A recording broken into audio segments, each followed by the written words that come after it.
What if I say that India could have averted the April 22nd Pahalgam attack if Indira Gandhi had not made a historic blunder in 1972?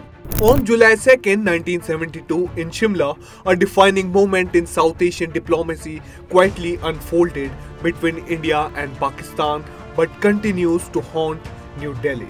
Let's go back to the year 1972.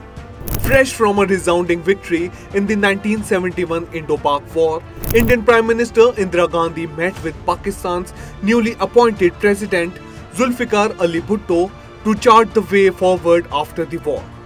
What emerged was the Shimla Agreement, a treaty that promised peace but instead resulted in terror attacks one after the other. So, what really happened in Shimla?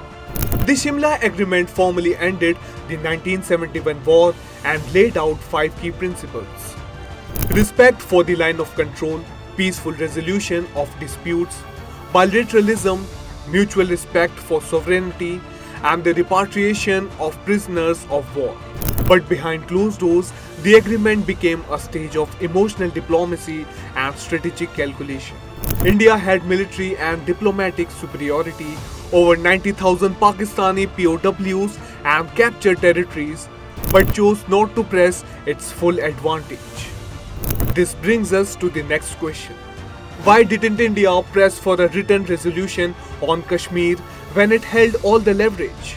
India's top advisors, including P.N. Huxar, urged Indira Gandhi to use the POWs and captured territory as bargaining chips to settle Kashmir once and for all.